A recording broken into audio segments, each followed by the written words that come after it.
The other honor I have tonight, besides representing the foundation, is to introduce the 2012 Alumnus of the Year. This year it's Deb Bowen.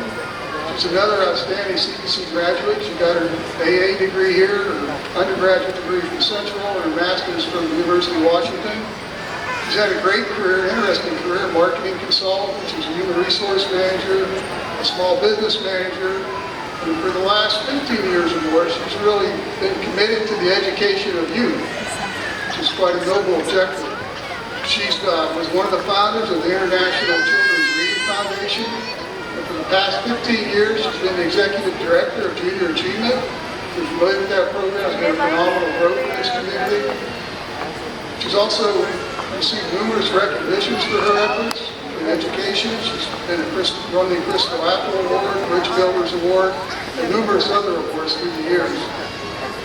The one thing that really makes her special is she really makes a difference in this community. And she embodies everything we hope to see in our graduates. She's an excellent role model. So without further ado, let me introduce Deb Bowen, the 2012 Alumnus of the Year.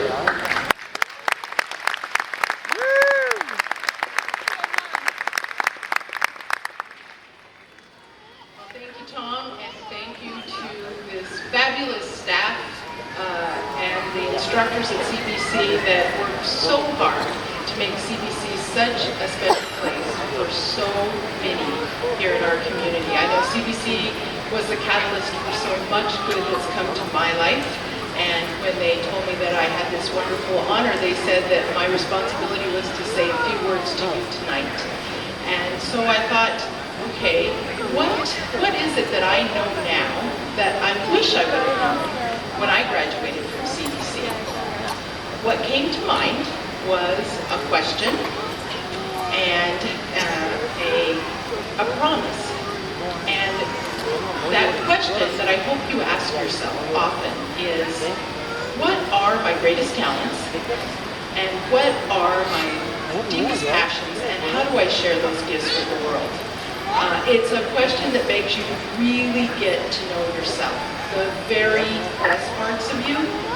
And sometimes in all the chaos of everyday life, we tend to forget what those are because we're so busy running all the time. But it's a question that I continue to ask myself today, and even in my advancing years, I find that that question just keeps bringing up new answers, new challenges, new opportunities. I'd also like to tell you a little bit about a secret, and I know some of you know this secret, but I didn't catch on to it quite as soon as I would have liked, so I'm going to share it with you just in case you haven't come to this point in your life. The secret is a secret that really transformed my life. It brought me some of my dearest friendships, it brought me a career that I love, and it really allowed me to see my life as something greater than I ever thought it could be. The secret I'm talking about is the secret of service. And it has been said that the best way to find yourself is to lose yourself in service to others. And I guess it was fun to hear tonight that Dr. Cummings talked about Axel and the fact that he really didn't know that he had some talent in computer science until he actually stepped up and help someone else who was having a problem with their computer. And that opened the door for a whole career. And he even has his own little legacy now at CBC because he co-founded the IT Club. So Axel figured out the secret of service at 18. So that's pretty amazing, and I salute you for that. The challenge really is to connect your talents and your passions with causes that you think are so compelling to you that you're willing to serve at a level greater than self. Because when you do that, life becomes easy. The work doesn't feel like work anymore. Time actually stands still. It's one of the greatest feelings in the world. I have to admit, when I first started volunteering, I didn't get this. I felt like volunteering was an imposition on my time.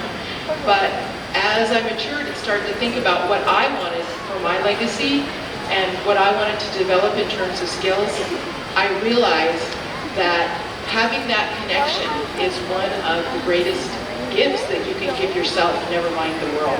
So my dear friends, my fellow graduates on this wonderful night, I wish you all the blessings that come from living a life of passion and purpose. Thank you.